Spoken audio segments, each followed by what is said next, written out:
जैसे यूपीएससी एक लंबा रास्ता है। एंड में जाके हमारा एक मंजिल है, हमारा जो गोल है वो यूपीएससी है। मतलब जो सिविल सर्विसेज है, फाइनल हमारा सिलेक्शन होना चाहिए। जो भी चीजें आपको इस जर्नी में, इस पाथ में एक कदम आगे लेके जाएं, आप वो काम करें। जो चीजें आपको एक कदम पीछे लेके जाएं, आप उन सब चीजों को छोड़ दें।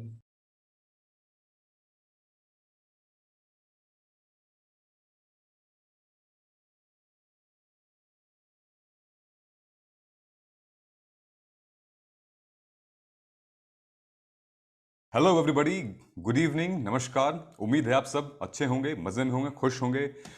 सो I am Siddharth, your friend, philosopher, guide, mentor, educator. स्वागत करता हूं आप सभी का सिविल्स डेली के इस खास प्रोग्राम में, टॉपर्स टॉक, इस वेबिनार में। This is all India rank 6 यक्ष चौधरी, जिन्होंने तीसरे प्रयास में, थर्ड अटेम्प्ट में अपना यूपीएससी एग्जाम क्लियर किया है। And we are going to talk about lot of things into detail. Rishabh, could you please unmute yourself, बच्चे? You can ask your question. Yeah, hi Yaksh, hi Siddharth. Hello. Yeah. So my question is actually, so just few days back, मेरा second prelims attempt था along with job, and I was confident to crack it, but I missed by few marks, and I resigned just 1 month before the job since I was confident. So right now, the situation is I am not, I'm in a notice period, and I have already, 2 prelims failures I have already. So 2 questions are coming in my mind. I just want to have your suggestion on that. First is, shall I go to Delhi for offline classes or stay in home, do online classes in my home? Secondly, shall I do with job or without job? Like, what would be your suggestion? Like, this is my background. अच्छा, आपने क्या बताया? मैं थोड़ा miss कर गया। Doctor है ना शायद आप? Yes, sir. Yes, yeah, Yaksh. Sir, you are a doctor, right? No. I'm an engineer. I'm from BITS Planning, and 3 years I have been doing job, and that's background में मैं कर रहा हूँ। अच्छा। तो देखिए, आपका वैसे मुझे थोड़ा कम एक्सपीरियंस है। जस्ट सुन लीजिए बात को, अगर सही लगे तो लीजिए, कुछ नहीं तो उसको एक कान से सुन के दूसरे कान से निकाल दीजिएगा। Sure. तो जैसे पहला आपका क्वेश्चन था कि जॉब के साथ किया जाए कि जॉब के ना साथ किया जाए। देखिए, मेरा एक्सपीरियंस तो ये रहा है, जैसे आपने 2 प्रीलिम्स पहले दे दिया है, आपका फाउंडेशन एकदम बना हुआ है, सारा कुछ आपने पढ़ रखा है, ऐसा मैं अज्यूम कर रहा हूँ, और शायद आपने किया भी होगा, है ना? करेक्ट। आपका ऑप्शनल भी तैयार होगा, सब कुछ तैयार होगा आपका। अब जैसे मेरा था कि सेकेंड और थर्ड अटेम्प्ट में हम लोग उतना ही पढ़ते हैं कि 5-6 घंटा, 6 घंटे से ज्यादा मेरा एवरेज नहीं रहा है, वो मेरा रिजल्ट भी अच्छा आया है। तो अगर आप जॉब के साथ 5 या 6 घंटे निकाल पाए, 5 घंटे भी अगर आप निकाल ले, तो वो अच्छा रहेगा। क्योंकि देखिए, कहीं ना कहीं हमको ये भी दिमाग में रखना चाहिए कि यूपीएससी थोड़ा सा अनसर्टेन है, और कहीं ना कहीं हमको एक प्लान भी अपने माइंड में जरूर रखना चाहिए। तो अगर आप अपनी जॉब के साथ, मैं तो बोलता हूँ, अगर 5 घंटे भी निकाल पाए तो आप क्लियर कर सकते हैं। पहले दूसरे क्वेश्चन का तो जवाब मेरी तरफ से तो ये है। ओके। अभी तो आपका पहला क्वेश्चन है कि हमको दिल्ली जाना चाहिए कि नहीं। अब देखिए, इसका आंसर ये है कि कुछ लोग होते हैं जो बिना पीयर ग्रुप के अच्छा परफॉर्म कर लेते हैं, कुछ लोग होते हैं जिनको पीयर ग्रुप चाहिए होता है। और मैं पर्सनली बताऊं तो मैं बहुत ज्यादा ग्रुप स्टडी तो नहीं किया था, बट मेरा जो पीयर ग्रुप था, जो मेरे दोस्त थे, अच्छे दोस्त थे, उनसे मुझे काफी कुछ सीखने को मिलता था। प्रीलिम्स के क्वेश्चन कैसे अटेम्प्ट करने, प्रीलिम्स में कुछ ट्रिक्स होती हैं वो उन्होंने मुझे सिखाई। तो काफी चीजें मैंने अपने पीयर ग्रुप से सीखी हैं, और वही लोग होते हैं जो सबसे ज्यादा मोटिवेट करते हैं, एनकरेज करते हैं कि यार तुम्हारा निकल जाएगा, तुम्हारा निकल जाएगा। दूसरी चीज, दिल्ली में थोड़ा सा एनवायरनमेंट तो रहता है सिविल सर्विसेज का, कि अगर आपको लाइब्रेरी ज्वाइन करना है तो वहाँ पे आपको थोड़ा सा माहौल मिलेगा। राजेंद्र नगर में, पटेल नगर में रहते हैं, वहाँ पे तो आपको थोड़ा सा एक माहौल मिल जाता है यूपीएससी का। बाकी ऐसा नहीं है कि वहीं जाना जरूरी है, बहुत सारे लोग घर से रह के भी तैयारी करके कर लेते हैं। तो इस आपके जो 2 क्वेश्चन थे उनका मेरे पास इतना ही जवाब है, क्योंकि मैंने तो नहीं किया था जॉब, और मैं फुल टाइम तैयारी करने के लिए आया था, क्योंकि मेरा सिर्फ यही गोल था। मैंने प्लान बी के बारे में बहुत ज्यादा शुरू में सोचा नहीं था इस तरह से। तो मुझे पता है कि एकदम सेटिस्फैक्टरी आंसर नहीं था, बट मेरा बस इतना ही व्यू है इस चीज पे। And I completely understand. Thank you so much, Yaksh. Thank you so much. Thank you, Yaksh, for answering this question. We have got next candidate, Avneet Bharti. Avneet, could you please unmute yourself? Yeah, hello. Yes, congratulations, sir. Thank you. Sir my question is that कि sir आप 5 साल जैसे आपने बताया sir आप इस preparation में आपने सस्टेन किया है 5 साल, तो सर कभी आपको बैक ऑफ द माइंड ये नहीं आया कि कोई प्लान बी भी होना जरूरी है? और सर सेकेंड क्वेश्चन ये है कि सर ये इन 5 सालों में सर आपने दिल्ली में रह के प्रिपरेशन किया है या फिर आपने घर पे रह के प्रिपरेशन किया है सर? मतलब ठीक है, जो पहला आपने पूछा ना कि प्लान बी के बारे में, जब मेरा पहला प्रीलिम्स नहीं हुआ था 2019 में, तब मैंने सीएपीएफ का एग्जाम दिया था। और वो सीएपीएफ का जो असिस्टेंट कमांडेंट वाला होता है वो मेरा प्लान बी था। उसमें मेरा सिलेक्शन भी हुआ था और अभी मैंने उसमें एक्सटेंशन ले रखा है वहाँ पे, जो ट्रेनिंग से पहले 1 साल का एक्सटेंशन मिल जाता है। तो वो मेरा प्लान बी था। दूसरा कि कहाँ पे रह के प्रिपरेशन किया, मैंने प्रिपरेशन कोचिंग लिया था दिल्ली में। उसके बाद कोचिंग लेने के बाद कोविड आ गया। जो मेरा पहला अटेम्प्ट था वो नॉन कोविड था, 2019 वाला जो जून में पेपर था। उसके बाद के दोनों अटेम्प्ट मेरे कोविड में निकले हैं और उस टाइम पे मैं पूरे टाइम घर पे था, मैं दिल्ली नहीं जा पाया था। Okay, thank you sir. Great. Yeah, thank you for answering that question, Yaksh.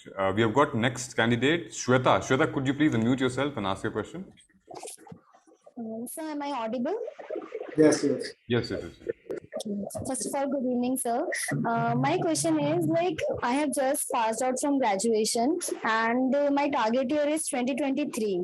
So I'm in a kind of confusion. Should I start taking test series right now or a month later on? Test series prelims का कि mains का? Yes, sir. I'm also confusing in both कि मुझे prelims का पहले लेना चाहिए, पहले mains का ज्वाइन करना चाहिए। देखो, ये जो टेस्ट सीरीज वाली बात है ना, वो डिपेंड करेगा कि आपकी प्रिपरेशन का लेवल क्या है। आपने कितना पढ़ रखा है, कितना प्रिपरेशन हो गया है, कितनी बार रिवाइज कर लिया है, कितनी अंडरस्टैंडिंग है आपकी, ये बताइए। I have just started my preparation like from basic NCERTs. ठीक है, देखो पहली चीज तो मैं आपको आपके क्वेश्चन, आप ना अपना म्यूट कर दीजिए, आपकी बैकग्राउंड नॉइज बहुत आ रही है, बीच में कुछ हो तो आप पूछ लीजिएगा ना। तो आपके लिए मेरे पास एक जनरल सजेशन है जो आपने शायद पूछा नहीं है, थोड़ा सा मैं आगे जाके बोल रहा हूँ, बियर करना थोड़ा। आपने जैसे अभी प्रिपरेशन स्टार्ट किया है, आपके पास 10-11 महीने हैं। एग्जाम का आपको अटेम्प्ट देना है 2023 वाला, प्रीलिम्स में लगभग 10-11 महीने हैं, उसके बाद 2-3 महीना आपको मेंस में मिलेगा। पहली चीज तो ये है कि सिलेबस को देखते हुए, आपका ऑप्शनल तैयार नहीं है, आपको 4-5 महीना ऑप्शनल में लगेगा। आपकी जो तैयारी है उसको देखते हुए आप बहुत ज्यादा हड़बड़ी ना करें कि मुझे 23 वाला ही निकालना है। मतलब आप कोशिश कीजिए कि आपका 23 वाला निकल जाए, बट उस हड़बड़ी के चक्कर में शॉर्टकट्स ना ले लें आप कि यार ऑप्शनल मैंने ये लिया है, इसकी ये शॉर्टकट है कि ये टॉपर के नोट्स पढ़ लिए जाए, मेरा काम बन जाएगा, मेरे इतने मार्क्स आ जाएंगे, उतने मार्क्स आ जाएंगे। ये आपके फर्दर अटेम्प्ट्स जो होंगे उसमें फेटल हो सकता है अगर आपका फर्स्ट अटेम्प्ट में नहीं हुआ तो शॉर्टकट्स लेने की कोशिश ना करें। आप चीजों को जितना पढ़ें उनको थोरोली पढ़ें। मैं इसलिए बोल रहा हूँ क्योंकि आपने जैसे बोला कि आपका अभी स्टार्टिंग है आपकी प्रिपरेशन की और आपको 23 वाला अटेम्प्ट देना है, शायद आप समझ पाई होंगी कि मैं क्या बोल रहा हूँ। दूसरी चीज जो आपका क्वेश्चन था कि टेस्ट सीरीज के बारे में, देखो मेरा मानना तो ये है, वो प्रीलिम्स हो या मेंस हो, टेस्ट सीरीज हमको तब लेना चाहिए जब हमारा सारा सिलेबस तैयार हो जाए। जितने भी कोर सब्जेक्ट्स हैं जो प्रीलिम्स और मेंस दोनों का पार्ट है, जैसे कि इकोनॉमिक्स होता है, हिस्ट्री होता है, जो भी सब्जेक्ट्स हैं सारे कवर हो जाए, आपका ऑप्शनल भी कवर हो जाए, मतलब ठीक ठाक अंडरस्टैंडिंग बन जाए आपकी जो भी ऑप्शनल है। उसके बाद जो मेंस के टॉपिक्स हैं वो कवर हो जाए, उसके बाद आप आंसर राइटिंग करें। अब उसका लॉजिक ये है आंसर राइटिंग, क्योंकि जब हम किसी भी सब्जेक्ट का आंसर लिखते हैं तो वो सिर्फ उसी सब्जेक्ट से कन्फाइंड नहीं रहता है, हम उसमें बाकी सब्जेक्ट्स का नॉलेज भी यूज करते हैं, जिसको हम बोलते हैं कि अपने आंसर्स को मल्टी डायमेंशनल बनाना है। तो चाहे वो एथिक्स का हो, एथिक्स में भी हम इकोनॉमिक्स घुसाते हैं, इंटरनेशनल रिलेशंस घुसाते हैं, सोसाइटी का पार्ट घुसाते हैं। आपका जो भी ऑप्शनल होगा, जैसे मेरा सोशियोलॉजी था तो मैं अपना सोशियोलॉजी भी लिखता था जीएस में। तो जब आपका सारा कुछ कवर हो जाए उसके बाद आप आंसर राइटिंग करें, इससे आपको रिटर्न बहुत ज्यादा मिलेगा जितना आप टाइम इन्वेस्ट करेंगे टेस्ट सीरीज। और प्रीलिम्स का भी मेरे हिसाब से तो सेम है, जब आपका कवर हो जाए आप तब स्टार्ट करें, अदरवाइज आप जितना इन्वेस्टमेंट करेंगे टाइम का, अब आपको 23 वाले के लिए अटेम्प्ट के लिए सीरियस है, अगर आप टाइम अभी से देना शुरू करेंगे, ऐसा होता है ना कि जोश रहता है हमको कि एक हम सब्जेक्ट पढ़ेंगे इकोनॉमिक्स का और हम आंसर राइटिंग करेंगे, उसमें आप जितना टाइम इन्वेस्ट करेंगे आंसर राइटिंग में उतना आपको रिटर्न नहीं मिलेगा। अगर आपने सारा पढ़ लिया उसके बाद आप आंसर राइटिंग करेंगे तो आपको जितना टाइम इन्वेस्टमेंट होगा आपका टाइम का रिजल्ट रिटर्न ज्यादा मिलेगा और आपके आंसर्स भी अच्छे आएंगे। मेरा तो पर्सनली ये मानना है। Okay, sir. Thank you. Yeah, thank you, Yaksh, for answering the question. We have got sir, another. Sir मैं एक चीज और बोलना चाहता हूँ हाँ, कि मैं थोड़ा सा, मेरा जो नेचर है वो रियलिस्ट टाइप का है, तो मेरी बातों को सुन के डिस्करेज या डिमोटिवेट ना हो, आप बाकी लोगों से ही बात करें। मैं थोड़ा सा ये रियल पर्सपेक्टिव बताने की कोशिश करता हूँ जब भी मैं किसी से बात करता हूँ। आप ऐसा ना हो कि यार मैं आपको ये बोल रहा हूँ कि यार 2023 वाला अटेम्प्ट आपका नहीं होगा, ऐसा मैं बिल्कुल नहीं बोल रहा हूँ। राइट, नहीं ऑफ कोर्स, जो मेथड, जो स्ट्रेटजी आपने फॉलो की और उसकी बदौलत आज आप यहाँ खड़े हैं, definitely it's worth sharing that strategy and approach, definitely, and we respect the same. We have got our next candidate, Harsh. Harsh, could you please unmute yourself and ask your question? Yes, sir. Sir, I have two questions. So first question is that at the time of beginning of preparation, so according to you, which things to avoid as a beginner, जो कौन सी चीजें हमें avoid करनी चाहिए preparation के शुरुआत में। And second question is that जो हम प्रिपरेशन करते तो it is said that we have to prepare integratedly prelims also and for mains also. तो जो कहते हैं कि हमको फैक्चुअल डेटा भी करना चाहिए एंड एनालिसिस भी करना चाहिए। तो what was your strategy while studying particular subject और टॉपिक, जो शुरुआत से मतलब कंफ्यूज हो जाते हैं। यस देखो, जैसा आपने पूछा ना कि हमको क्या चीजें अवॉइड करनी चाहिए, तो सीधा उसका आंसर ये है कि जैसे यूपीएससी एक लंबा रास्ता है, एंड में जाके हमारा एक मंजिल है, हमारा जो गोल है वो यूपीएससी है, मतलब जो सिविल सर्विसेज है, फाइनल हमारा सिलेक्शन होना चाहिए। जो भी चीजें आपको इस जर्नी में, इस पाथ में एक कदम आगे लेके जाएं, आप वो काम करें। जो चीजें आपको एक कदम पीछे लेके जाएं, आप उन सब चीजों को छोड़ दें। अब वो चीजें छोड़ने में क्या हो सकती है, आपका एक नेगेटिव पीयर ग्रुप हो सकता है, तुरंत छोड़ दें। कोई लोग अगर आपको डिमोटिवेट करते हैं, उनसे बात ना करें। सोशल मीडिया अगर आपको डिस्ट्रैक्ट करती है, उसको छोड़ दें तुरंत। अगर आप ग्रुप डिस्कशंस करते हैं, आपको रिजल्ट नहीं मिल रहा है, रिटर्न उतना नहीं मिल रहा है, तुरंत छोड़ दें। कोई किताब है, आपको नहीं मजा आ रहा है, उसको रिचुअल्स के तौर पर बिल्कुल ना करें, तुरंत छोड़ दें, दूसरी कोई बुक उठा ले। इस तरह की जो भी चीजें हैं जो आपको थोड़ा सा भी डिस्ट्रैक्ट करे यूपीएससी की जो जर्नी है, आप उन चीजों को तुरंत छोड़ दें। अब ये जो चीजें होती है ना, ये इंडिविजुअली डिफर करती हैं। मेरे लिए वो कुछ और हो सकता है, आपके लिए वो कुछ और हो सकता है। तो ये तो अल्टीमेटली आपको पर्सनली डिसाइड करना पड़ेगा कौन सी चीजें डिस्ट्रैक्ट कर रही हैं। बट यहाँ पे एक चीज मैं आपको जरूर बता दूं, जो बहुत सारे कैंडिडेट्स मिस करते हैं या गलत तरीके से करते हैं, वो है सही से नहीं पढ़ना। वो एक सोशियोलॉजी में कंसेप्ट होता है हमारा रिचुअलिस्ट टाइप का, कि बस हम पढ़ते जा रहे हैं, हमको समझ आ रहा है कि नहीं आ रहा है, बस हम रीड कर रहे हैं चीजों को। न्यूज़पेपर है, उठाया 1.5 घंटा पढ़ा, हमको समझ आया है कि नहीं आया है, बस रीडिंग हो गई, न्यूज़पेपर हो गया, आगे बढ़ गए। लक्ष्मीकांत उठाया, 4 दिन पढ़ा, समझ आया कि नहीं आया, आगे बढ़ गए। ये चीज आपको अवॉइड करना है, ये चीज आपको फॉर श्योर अवॉइड करना है, और ये हर किसी को अवॉइड करना चाहिए। चीजों को समझना है, क्लैरिटी लाना है, कंसेप्ट में एकदम क्लैरिटी होना चाहिए, तभी आप मेंस में और प्रीलिम्स में अच्छा परफॉर्म कर पाएंगे। इस चीज को जरूर अवॉइड करें कि जो रीडिंग होता है कि यार बस रीड कर लिया है, समझ हमको नहीं आया, अंडरस्टैंडिंग हमारी नहीं बनी है, इस चीज को आप डेफिनेटली अवॉइड कर सकते हैं। आपका दूसरा क्वेश्चन भी था जो मैं भूल गया, एक बार बता दीजिए दूसरा क्वेश्चन आपका। Yes sir, yes. जब हम प्रिपरेशन करते हैं सर, तो हमें क्या अच्छा, समझ गए, हाँ बिल्कुल, इंटीग्रेटेड वे में कैसे तैयारी करें। हाँ देखिए, जब मैंने तैयारी शुरू किया था, तो मैं ऐसा जो भी मैं सोर्स पढ़ा, उसमें ऐसा डिफ्रेंशिएट नहीं किया, सेग्रीगेट नहीं किया कि ये चीज प्रीलिम्स की है, ये चीज मेंस की है। अभी अगर लक्ष्मीकांत पढ़े तो आप उसको सारा पढ़े। अब ये ना सोचे कि यार ये फैक्ट है, ये प्रीलिम्स के लिए, जब मैं प्रीलिम्स की तैयारी करूंगा इसको तब याद करूंगा, यार ये सरकारी कमीशन है, ये पंची कमीशन है, ये तो मेंस का पार्ट है, अभी छोड़ देते हैं, जब मेंस का आएगा टाइम तब करेंगे। कोई एडिटोरियल आता है न्यूज़पेपर में, अभी तो यार प्रीलिम्स का करना है हमको तैयारी, ये तो एडिटोरियल मेंस का होता है, एडिटोरियल छोड़ दिया। आपको सब कुछ पढ़ना है, बस इसी को इंटीग्रेटेड तैयारी बोलते हैं। इसकी कोई बहुत ज्यादा टेक्निकल डेफिनेशन तो है नहीं। आप सेग्रीगेट ना करें चीजों को। अभी फैक्ट तो देखो, मेंस में भी हमारे काम आते हैं, डेटा हमारे काम आता ही आता है। बहुत सारी जैसे आर्ट एंड कल्चर जो हम प्रीलिम्स में पढ़ते हैं वो मेंस में भी उन्हीं को एग्जांपल्स देते हैं, फॉरवर्ड पॉइंट के तौर पे यूज करते हैं। और अपना थोड़ा सा जो अगर इंटीग्रेटेड वे आपको बहुत ही बढ़िया से तैयारी करना है तो आप इंटरव्यू भी उसमें जोड़ दें, जो लोगों से पूछें, बात करें कि इंटरव्यू में कैसे आता है, नोटिफिकेशन पढ़े यूपीएससी का, जो भी चीजें हैं उनको शुरू से थोड़ा सा अपने अंदर, अपनी पर्सनैलिटी के अंदर उन चीजों को इनकलकेट करने की कोशिश करें, जो चीजें, जिन चीजों के बेस पे यूपीएससी इंटरव्यू में, पर्सनैलिटी टेस्ट में जजमेंट होता है आपके मार्क्स को लेकर। तो आप तीनों को इंटीग्रेटेड वे में इस तरह से तैयारी कर सकते हैं। ऐसा बहुत ज्यादा कोई टेक्निकल डेफिनेशन या ऐसा कुछ टेक्निकल आपको नहीं करना है कि मुझे इंटीग्रेटेड वे में ऐसे करना है, बस सही से पढ़ना है, पढ़ते जाना है चीजों को, ये सेग्रीगेशन किए बिना।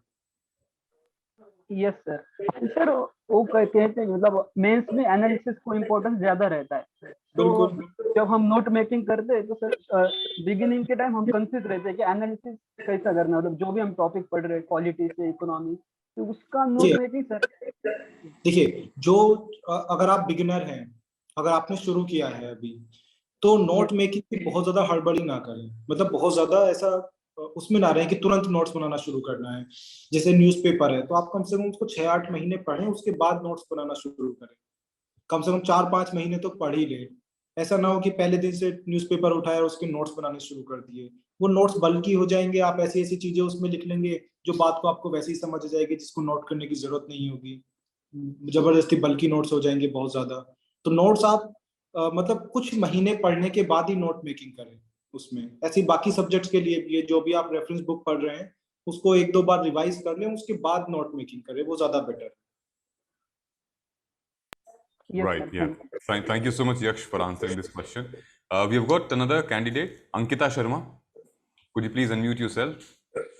Yes, sir. Sir, namaste, sir. Namaskar. Sir, मेरी query, it's like related to UPSC, like some personal purview also related to that. So, shall I ask? हाँ पूछिए, आप मुझे बेझिझक पूछिए आप। Sir, I will be turning 30 now in the month of like this month only.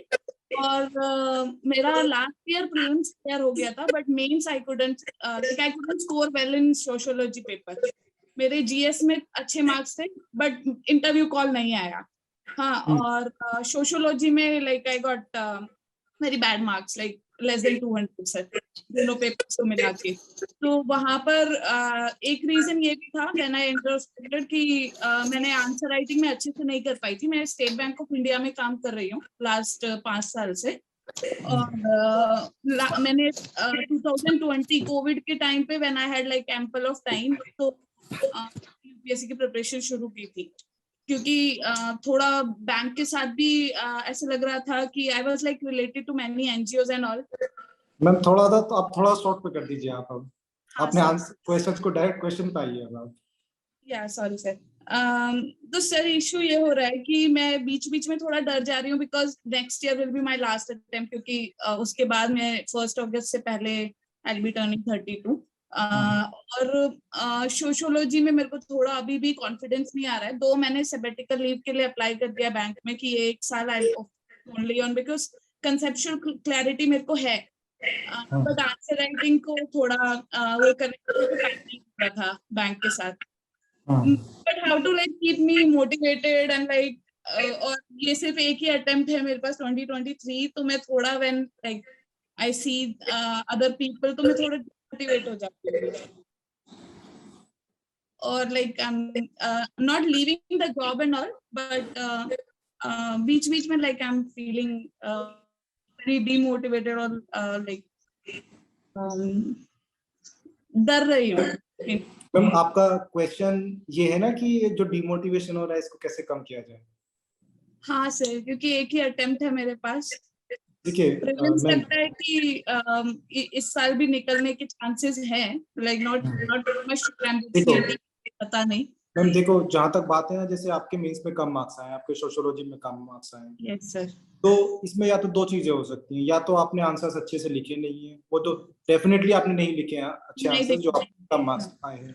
दूसरा ये है कि आपकी जो बैकग्राउंड नॉलेज है, जो आपकी, जैसे आप बोली ना आपको कंसेप्चुअल क्लैरिटी है, बट ऐसा हो सकता है कि आप अपने आप को मिस इन्फॉर्म्ड है, एलिवेट नहीं किया है आप पे कि आपको अंडरस्टैंडिंग है चीजों की कि नहीं है। तो आप खुद को पहले तो अपने आप को सेल्फ अवेयरनेस जो होती है वो लेके आइए। आप सोशियोलॉजी में थोड़ा देखिए कि आपको अंडरस्टैंडिंग चीजों की है कि नहीं है। अगर अंडरस्टैंडिंग नहीं होगी तो आप अच्छे आंसर्स नहीं लिख सकते, कभी नहीं लिख सकते आप अच्छे आंसर्स। आप एवरेज मार्क्स ला सकते हैं, 250 250 तक पहुंच जाएंगे, उसके ऊपर पहुंचना बहुत मुश्किल है without conceptual clarity and understanding. तो पहली चीज तो ये है। आपका लास्ट अटेम्प्ट है तो आप सोशियोलॉजी है, जो भी आपका मतलब जो भी आपका ऑप्शनल है, सोशियोलॉजी है या जीएसपी है, आप उसको क्लैरिटी के साथ पढ़िए। जैसे पीछे कोई बोल रहा था कि एनालिसिस जो होता है वो ज्यादा जरूरी है। जीएस में कितने मार्क्स आए थे आपके? सर टोटल 400 थे सर। 400? Yes sir. देखो जीएस में तो आपके बहुत बढ़िया मार्क्स हैं, दैट मीन्स कि आपकी आंसर राइटिंग तो अच्छी होगी, सर है ना? सोशियोलॉजी के साथ ही प्रॉब्लम है, इसीलिए सोशियोलॉजी में देखो आप सीधा है कि आप अच्छे आंसर्स नहीं लिख पाई, क्योंकि जब आपकी अच्छी आंसर राइटिंग है, आप जीएस में अच्छे मार्क्स ला रही हैं, तो आपके आंसर राइटिंग अच्छा है, बट आपको सोशियोलॉजी का नॉलेज नहीं होगा तब आप आंसर्स को गलत तरीके से आप लिखिए। जैसे उसमें हम थिंकर्स लिखना होता है, वो हमको क्रिटिसिज्म लिखना, आप उनकी वजह हो सकता है आपने करंट अफेयर्स घुसा दिया हो उसमें, या फिर ऐसी रिपोर्ट्स रिकमेंडेशंस घुसा दी हो जो जीएस टाइप आपने आंसर्स बना दिए हो अपने, जी जी सर, है ना? और जो आपका डिमोटिवेशन वाला चीज है ना, अब देखिए ये जो डिमोटिवेशन या सेल्फ डाउट होता है सबको होता है। मेरे 2 अटेम्प्ट में नहीं हुआ था, मुझे भी हुआ था, मेरे सारे दोस्तों को होता है, सबको होता है ये। बट आप ये समझिए कि एग्जाम का जो पैटर्न है, इतने सारे पेपर्स, कहीं भी थोड़ा सा भी आपने फॉल्ट किया, जैसे आपने सोशियोलॉजी में फॉल्ट किया, तुरंत लोग बाहर हो जाते हैं। अब उसका जी। मतलब ये तो है नहीं कि आप डिजर्विंग नहीं है। अगर मैं डिजर्विंग नहीं हूँ या अभी मेरा रैंक आया है, दैट मीन्स मैं डिजर्विंग हूँ शायद, तो मैं पहले 2 अटेम्प्ट में डिजर्विंग नहीं था। मतलब पॉइंट ये है कि एग्जाम का जो नेचर है वो इस तरह का है कि बहुत सारे डिजर्विंग कैंडिडेट्स कभी कभी बाहर हो सकते हैं। अगर किसी ने प्रीलिम्स में थोड़ा सा सिली मिस्टेक किया तो वो बाहर हो जाएगा। अब उसका मतलब ये तो नहीं है कि उसका वो डिजर्व नहीं करता है, या फिर यूपीएससी की जो प्रिपरेशन है वो वर्थ नहीं है। तो आप एग्जाम को नेचर को समझिए, इस चीज को लेकर डिमोटिवेट ना हो कि आपका नहीं हुआ। आपके मार्क्स कम आए हैं, यहाँ पे लेके आपको डिमोटिवेट होना बनता भी है, और वहां पे आपको काम भी करना चाहिए। जी सर। और दूसरी चीज ये है कि आप जैसे आपने बोला कि आप 30 की होने वाली है, तब भी आप इतना रिस्क लेके छुट्टी लेके 1 साल की और यूपीएससी की तैयारी करने जा रही है, तो कहीं ना कहीं आपका मोटिवेशन तो हाई है ही। वो जो इंटरनल मोटिवेशन है, जो आपका जिस चीज की वजह से आप तैयारी कर रही हैं, उसको हमेशा दिमाग में रखिए कि क्यों आप तैयारी कर रही हैं। So often, but in between sometimes. बस सिंपल ये है, देखिए फिलोसॉफिकल बातें तो ज्यादा मुझे नहीं पता कि डिमोटिवेशन कैसे कम होना है या कैसे कम होता है, बट आपकी जो समस्या है ना, जो आपके मार्क्स कम आए हैं सोशियोलॉजी में, आप Yes. उस पे काम कीजिए। रेफरेंस बुक्स पढ़िए, अगर आपका लास्ट अटेम्प्ट है तो बुक्स पढ़िए। शॉर्टकट्स ना लें कि नितिन सांगवान पढ़ लिया, क्लास नोट्स पढ़ लिए, उससे सोशियोलॉजी में 300 आ जाएगा। आप रेफरेंस बुक्स पढ़िए, हरलंबोस पढ़िए, आप इग्नू के पढ़िए, जो बाकी जो रेफरेंस बुक्स है हमारी, बीके नागला है या फिर एसएल जोशी है, रिडजर है, उन पे आप फोकस कीजिए। आपके आंसर्स की क्वालिटी उन सब बुक्स से, जो रेफरेंस बुक्स है, वहां से आपकी इंप्रूव होगी। जी सर। और आंसर राइटिंग का जो सोशियोलॉजी का जो पैटर्न है उसको समझिए कि हमको वहां पे थिंकर्स, कोर सोशियोलॉजिकल थ्योरीज या पर्सपेक्टिव्स जो होते हैं, क्रिटिसिज्म्स होते हैं, इन सब चीजों को लिखना बहुत जरूरी है। इन सब पे आप काम कीजिए। ठीक है sir. Yes sir. Yeah. Thank you sir. Thank you so much Yaksh. यहाँ पे I wanted to add something here, जो एक फिलोसॉफिकल पार्ट, एक गैप हो रहा था, so I wanted to add here कि अंकिता, एक मैंने टॉपर स्टॉक लिया है, शांभवी मिश्रा, सॉरी, आईपीएस हैं वो। आप उनकी वीडियो देखिएगा, मैं यूट्यूब पे उनकी वीडियो सिविल्स डेली के चैनल पे अपलोडेड है। उनकी सेम सिचुएशन है जो आपकी है। She was working with Union Bank of India, she lost all the 4 and 5 attempt, and how she manage to crack exam. 2 बार उन्होंने यूपीएससी क्रैक किया है, एक बार 2019 में और 2021 में। 2019 में क्रैक किया तो वो उनकी 199 रैंक थी, और अभी 2021 में क्रैक किया है तो फिर 166 रैंक है, दोनों में आईपीएस। तो बेसिकली फर्स्ट वाले कार्डर में उनका सिलेक्शन हुआ, and she is in training in Hyderabad. Okay. और रही बात आपके जॉब की, यस सर। वो कहते हैं कि संकल्प के साथ कोई विकल्प नहीं होता। आपने संकल्प लिया है कि यूपीएससी फोड़ेंगे तो फोड़ना है। दिमाग में ये लेके जो भी बच्चा, क्योंकि मैं खुद एक मेंटर हूं, मैं सोशियोलॉजी पढ़ाता हूं, आई नो थिंग्स, सो जो भी बच्चा पूछता है कि फर्स्ट सेकंड थर्ड अटेम्प्ट में कैसे निकलेगा, हम उसको यही गाइड करते हैं कि दिमाग में बस एक ही चीज रखो कि this is your only attempt. जी सर। अपने आप देखो कैसे दिमाग अपना री इंजीनियर होने लगेगा, कैसे सारे वाइब्रेशंस काम करने लगेगी। और कहीं ना कहीं आपके दिमाग में ये भी है कि नहीं होगा तो मेरी जॉब का क्या होगा, जॉब का नहीं होगा तो क्या होगा। प्लीज 1 साल तबीयत से दे दीजिए, कोई नहीं रोक पाएगा। आप बहुत करीब हैं, जैसे कि यक्ष ने स्ट्रैटेजी बताई, आप बहुत करीब हो। जी sir, I'll follow that sir. Great, thank you so much. So we have got our next candidate called Muntazir. Please unmute yourself.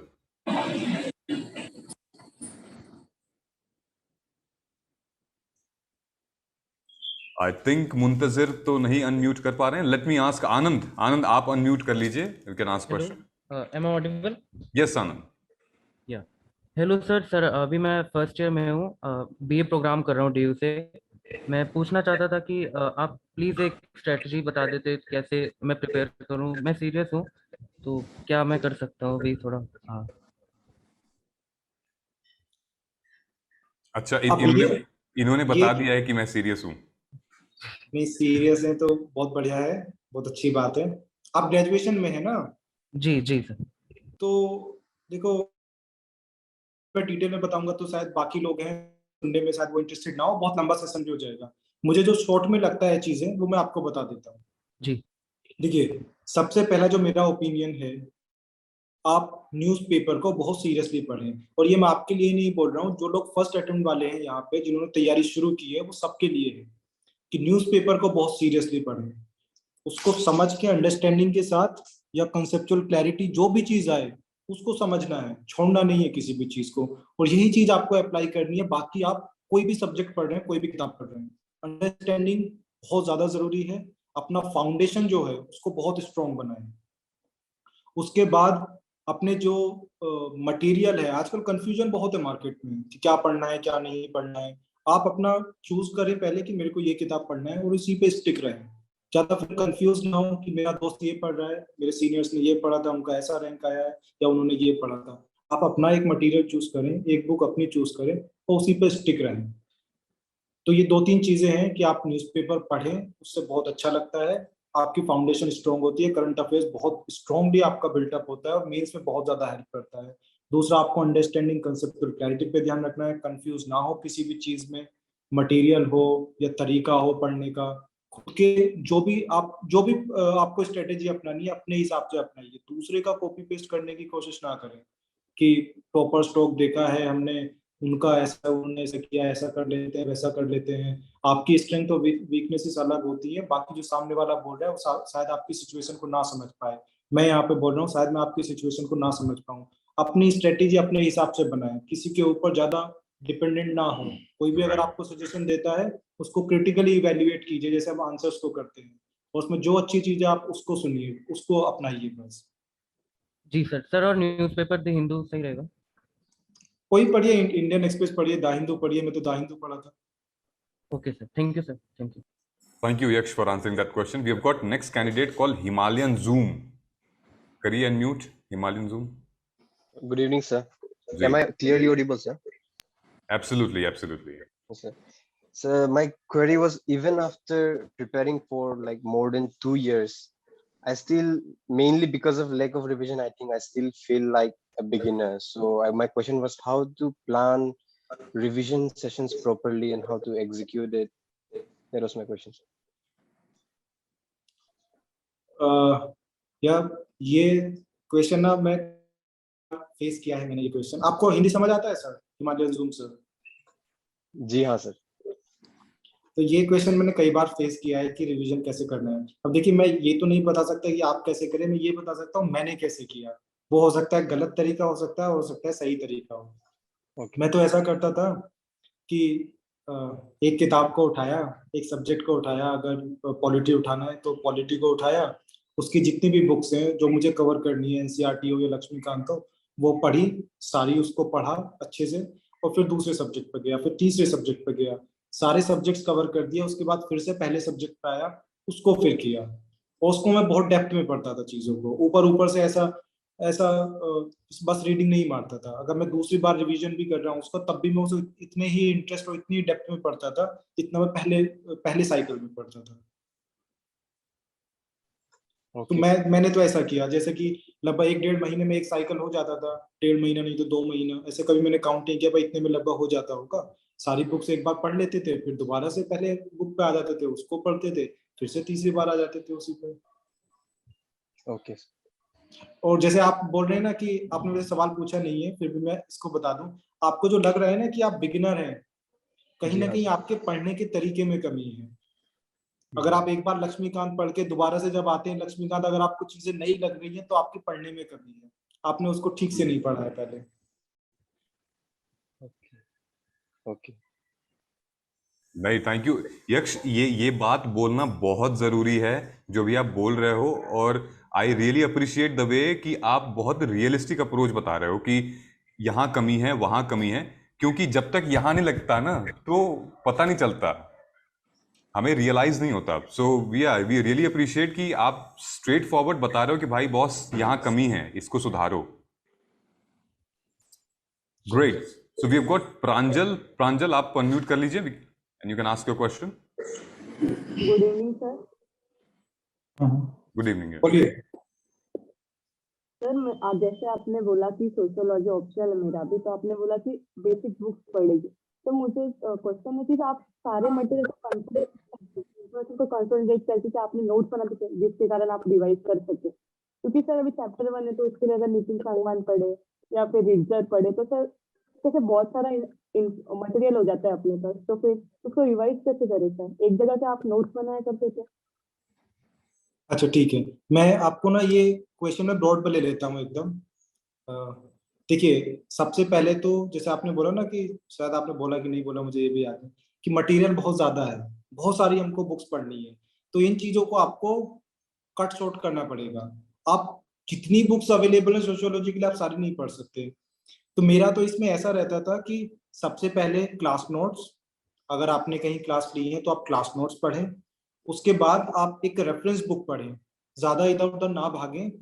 Reference books का मतलब है कि अगर आप हरलम्बोस पढ़ रहे हैं तो हरलम्बोस पढ़ें, इग्नू पढ़ रहे हैं इग्नू पढ़ें, रिडजर पढ़ना है आपको वो पढ़ें, एक इनमें से कोई भी बुक जो उस चैप्टर के लिए रेलेवेंट है, आप एक रेफरेंस बुक्स पढ़ें, एक रेफरेंस बुक पढ़ें, और उसके बाद नितिन सांगवान किताब पढ़ लें। अब नितिन सांगवान पढ़ने का बेनिफिट ये है कि हमको थिंकर्स मिल जाते हैं, कुछ गैप्स जो छूट जाते हैं हमारी उसमें, कि बहुत सारे टॉपिक्स हमको नहीं मिलते हैं, जैसे हरलम्बोस में सारे चैप्टर्स, अगर रिलीजन इन सोसाइटी है तो उसमें सारे टॉपिक्स नहीं दिए हुए, वो वहां से कवर हो जाते हैं, थिंकर्स मिल जाते हैं, फ्लो भी हमको मिल जाता है उसमें, जो आंसर राइटिंग के लिए जरूरी होता है।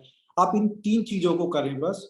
पहला क्लास नोट्स अगर आपने लिया है तब, नहीं लिया तो कोई बात नहीं, दूसरा एक रेफरेंस बुक उठाएं, और तीसरा एक या तो नितिन सांगवान की बुक हो या फिर और कुछ हो, तुषार अंशु सर के नोट्स आते हैं, जो भी आपको करना है आप ये बस 3 स्टेप में आप इसकी तैयारी करें। और इसके आप, जैसे आपने बोला रिवीजन में बड़ा दिक्कत है, आप इन चीजों के शॉर्ट नोट्स बना लें, अपने खुद के कंसोलिडेटेड नोट्स बनाएं। आप तीनों जितने भी सोर्सेस हैं, आप तीनों को मिला के अपने एक कंसोलिडेटेड नोट्स बना लें, और उससे आप बार बार रिवाइज करें, क्योंकि रिवीजन जो है नोट से बड़ा आसान रहता है। सर मेरा एक और क्वेश्चन है। जी सर। आप आंसर राइटिंग कैसे करते थे? आंसर राइटिंग की प्रैक्टिस कैसे करते थे? मतलब एक चैप्टर खत्म किया देन यू राइट आंसर, या फिर पूरा सिलेबस होने के बाद आपने टेस्ट सीरीज ज्वाइन की थी?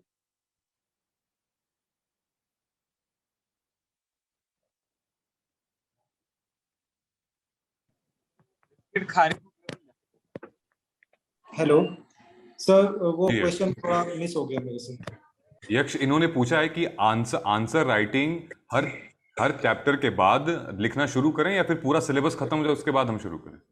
सोशियोलॉजी का जहां तक बात है, जब आपका पूरा सिलेबस खत्म हो जाए तो आप तैयारी शुरू करें। और मुझे लगता है सर आप भी शायद इस बात से कहीं ना कहीं इत्तेफाक करते हैं कि एक चैप्टर के थिंकर्स दूसरे चैप्टर में यूज होते हैं, पेपर 1 पेपर 2 में यूज होता है, पेपर 2 पेपर 1 में यूज होता है, एक थ्योरी, एक सोशियोलॉजिकल थ्योरी कहीं और यूज होती है। और बेसिकली आप जो पार्ट 1 है हमारा, पार्ट 1 को आप समझे बिना पार्ट 2 का आंसर भी नहीं लिख पाएंगे। बिल्कुल नहीं लिख पाएंगे। तो जब सारा कुछ तैयार हो जाए उसके बाद आंसर राइटिंग करें, वो एक बेहतर तरीका होगा। हाँ, I think, yeah, great. Thank you so much, Yaksh, for answering this. We have got another candidate called Ovais. Ovais, could you please unmute yourself and ask a question? Good evening sir. जी, good evening. Sir मेरा question है sir कि इस बार मैंने sir prelims दिया था, लेकिन उसमें सर मेरे 72 या फिर 70 आउट ऑफ मार्क्स आ रहे हैं सर। सर जो मुझे लगता है कि जो कमी रह गई मेरी वो सर करंट अफेयर में रह गई है, क्योंकि सर कुछ क्वेश्चंस ऐसे थे जो मैंने पढ़े ही नहीं थे सर, जो करंट अफेयर में आए थे। सर मैं पूछना चाहता हूँ सर, करंट अफेयर के लिए मैं मैगजीन फॉलो कर रहा हूँ सर, तो सर क्या मैगजीन इनफ है या फिर मैं सर डेली न्यूज सिंप्लीफाइड पर जाऊँ, रोज डेली मतलब वीडियो देखूं जो हिंदू से, फिर उसके नोट्स बनाऊं सर। सर इस तरीके ये अप्रोच सही रहेगी सर? जो मैं मैगजीन पढ़ रहा हूँ, क्योंकि इस बार काफी जो क्वेश्चन थे कि नाम है climate action tracker and green washing, and some of the questions are asking from in the section of science and tech. Sir मैंने पढ़े नहीं थे सर, जबकि मैं सर लास्ट 2 ईयर से प्रिपरेशन कर रहा हूँ और करंट अफेयर भी पढ़ रहा हूँ सर। तो सर क्या अप्रोच होनी चाहिए सर करंट अफेयर्स को लेकर सर? देखिए, पहली चीज तो ये, जैसे आपके 70-75 नंबर आ रहे हैं ना, 70 to 75, तो मुझे ऐसा लगता है कि वो सिर्फ करंट अफेयर्स की कमी नहीं है, कहीं ना कहीं आपका स्टैटिक भी वीक है।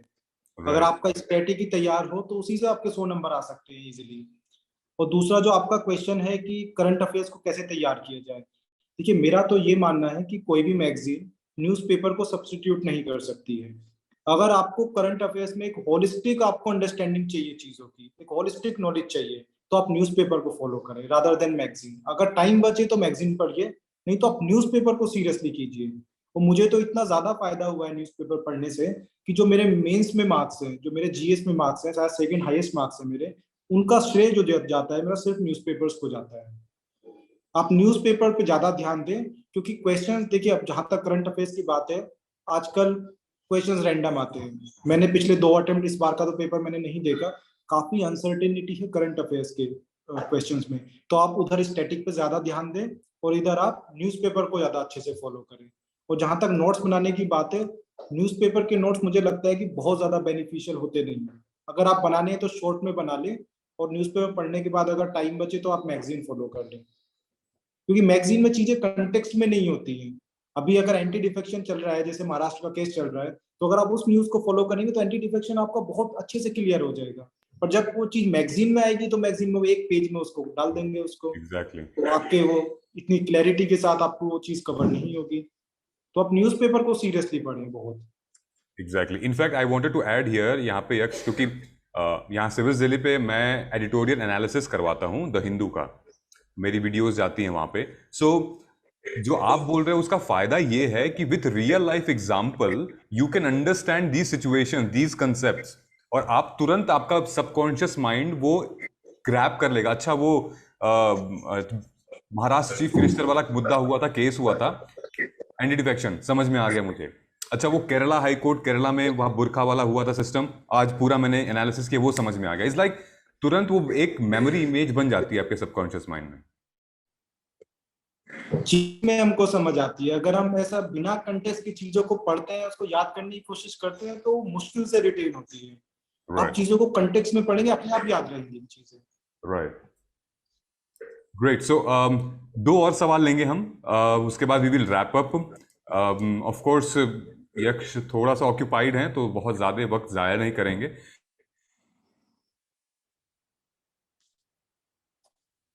मेरा इंटरनेट चला गया कैसे? हेलो, शायद सिद्धार्थ सर का गया है, तो ऋषभ आप पूछ सकते हैं आपका question. Hi Yaksh, Rishabh again. I just got to know that you have taken sociology as optional. So my one question to you is, right now I have prepared from all the sources जो भी आपने discovered, IGNOUS and all her numbers. Problem ये हो रही है कि when I'm starting to write the answers, I'm not able to link the topics. Like मैंने कोई कोचिंग नहीं ली, सेल्फ प्रिपरेशन कर रहा था.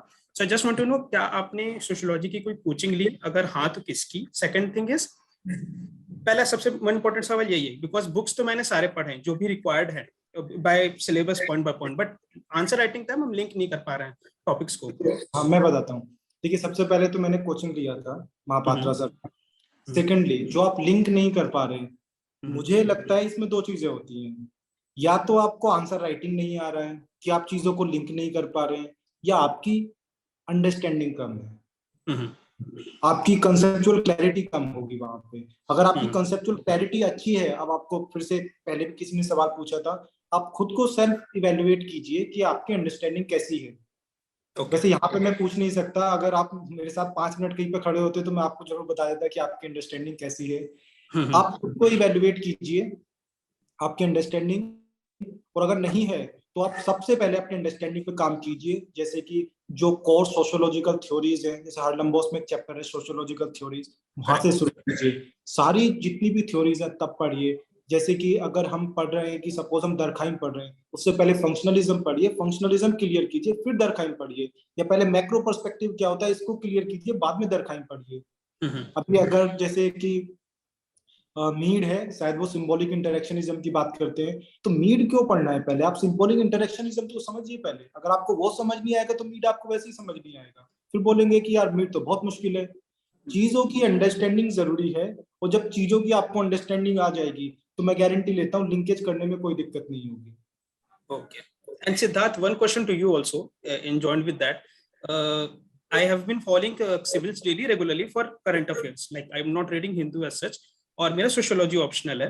सो हाउ सिंस पेपर 2 अपना करंट अफेयर्स मोस्टली रहता है, so how I am asking question is कि current affairs of civils daily whatever you guys compile, how should I map it to my paper 2 and other papers too? That's what my question is. Like how should I approach it? So you were asking in terms of optional sociology. Optional sociology also, and in general if you have idea for other papers too, that would be great. See, for other papers, civils daily के website पे सारे compilation daily current affairs के मिल जाते हैं आपको every morning. Specifically for optionals we are not much into. There are mentors who specialise for optional, जैसे मैं sociology के लिए स्पेशलाइज्ड हूँ। However there are 100 of things we are occupied with, so civils daily specifically optional की तैयारी नहीं करवा पाते हैं। we are more focused on GS, essay, ethics. In case if you are looking for optional preparation, specifically geography, I can connect you with one of my mentors. He is the best. वो अपने उसका एक group है, वो करवाते हैं ready. Okay. Sir, myself Asim, if I may request for putting my question. ये कौन बोल रहा है भाई? सर आसिम सर, मैं यक्स सर से कुछ पूछना चाहता था सर। पूछिए सर, पूछिए आसिम। हमारा एक ये last question sir okay sir current affairs. एक सेकंड सर, इससे पहले कि आप ये लास्ट क्वेश्चन सुन के बहुत सारे लोग चले जाएंगे। बहुत सारे लोगों ने यहाँ पे ज्वाइन किया होगा बट क्वेश्चंस नहीं पूछ पाए होंगे क्योंकि समय की तंगी है यहाँ पे। जी सर तो बहुत सारे लोगों को लगेगा कि यार 1 घंटा दिया सेशन में और कुछ फायदा तो हुआ नहीं। तो उसके लिए आप मेरा ईमेल आईडी नोट कर लीजिए और आप मुझे मेल कीजिए और मैं डेफिनेटली रिप्लाई करूंगा जो भी मेरे से सवाल पूछेंगे। मेरा ईमेल आईडी है yakshaudhary@gmail.com, जो मेरा नाम है यक्ष चौधरी @gmail.com। आप वहां पे जिसको भी जो यहाँ पे डाउट नहीं पूछ पाए प्लीज मेरे को मेल कीजिए, मैं वहां पे जरूर अपना व्यू जो भी मेरी एक्सपीरियंस है वो बताने की कोशिश करूंगा। यक्ष चौधरी @gmail.com, किसी ने यहाँ पे लिखा है वो एकदम सही लिखा है। सर ये पूछना था करंट अफेयर के लिए कितना टाइम होना चाहिए? जैसे कि सर मैं सुमित रेवारी सर का ओनली IAS का डेली एडिटोरियल सेशन देखता हूँ और सिविल्स डेली का भी आद्या में और सिद्धार्थ सर का भी आता रहता है 1-2 दिन में। तो जैसे कि सुमित रेवारी सर का 40 पेज का स्लाइड रहता है और वो थोड़ा वे फॉरवर्ड भी अच्छा बताते हैं और सिविल्स डेली का भी अच्छा रहता है। तो चूंकि सिविल्स डेली का एक ही इशू कवर होता है और उनका चूंकि होलिस्टिकली 2-3 न्यूज़पेपर से कभी कवर कराते हैं, तो सर कितना करंट अफेयर्स को टाइम देना चाहिए? मतलब कंक्लूसिवली मैं ये पूछना चाह रहा हूँ। न्यूज़पेपर तो पढ़ता हूँ 1.5 घंटे जाते हैं। जी सर, मुझे तो लगता है कि अगर आप 8-9 घंटा अगर दिन में पढ़ रहे हैं तो आप 1.5-2 घंटा आराम से दे सकते हैं कि आप 1.25 घंटा से 1.5 घंटा आप न्यूज़पेपर पढ़िए। जितना टाइम लगता है, अगर आपको 1 घंटा लगता है, 1.5 घंटा लगता है, 1.25 घंटा लगता है, न्यूज़पेपर करिए। उसके बाद जैसे आपने बताया कि सिविल्स डेली का आता है, किसी का भी आप जो भी आपको अच्छा लगे आप उसको कर लीजिए और मुझे लगता है कि 2 घंटे के अंदर अंदर हो जाएगा ये। और मैं ये भी यहाँ पे बोलना चाहता हूँ, अगर आप न्यूज़पेपर अच्छे से कर लें तो मैगजीन की जो डिपेंडेंसी है मैगजीन के ऊपर वो कम हो जाएगी और रिटर्न ज्यादा आएगा न्यूज़पेपर्स को पढ़ने से। ठीक है sir, thank you so much sir. Right, well I think thank you so much guys. यार आज काफ़ी क्वेश्चंस काफ़ी हैं। सबसे पहले तो अब ढेर सारे शुक्रिया आपको, और फिर से ढेर सारी शुभकामनाएं। ये जो आपने वक्त साझा किया हमारे साथ, डेफिनेटली ये हम अपने साथ लेके जाएंगे और जीवन में आपको ऐसी सफलता मिलती रहे। Thank you so much. Thank you sir, thank you. Great. So guys, this was यक्ष चौधरी, ऑल इंडिया रैंक 6। मजा आ गया बात करके इनसे भी, और इनसाइट्स इनका ही मन था कि आपसे बात करें, ये मेरा नहीं था। सो हमारा ये था कि भाई हम प्लेटफॉर्म पे रिक्वेस्ट करें यक्ष को आने के लिए, and then here he was. So guys hold on, कल आप आ सकते हैं, हमसे जुड़ सकते हैं 12 से 12:30 बजे करीब में। हम आपको नोटिफिकेशन शेयर कर देंगे, क्योंकि कल हम डिस्कशन करने वाले हैं लाइव ऑल इंडिया रैंक 12 से यशार्थ शेखर से। सो ऑलरेडी हमारी एक डिस्कशन हो चुकी है और अमेजिंग कॉन्वर्सेशन होने वाली है। सो बैक टू बैक ये लोग आपको इतनी अच्छी स्ट्रैटेजी बता रहे हैं, प्लीज समझिएगा। जैसे यक्ष ने बताया कि भाई आप लोगों को कमी कहाँ है, कहाँ आपको पढ़ना चाहिए, कहाँ आपको चीजें अवॉइड करनी चाहिए, please please follow that. Let us utilise this time. अगर ये 1 घंटा आपने यक्ष को सुन के यूटिलाइज किया है तो लेट्स अप्लाई दीज थिंग्स। चलिए, thank you so much Yaksh, and to everybody. Okay, thank you sir, thank you. Thank you guys, जय हिंद।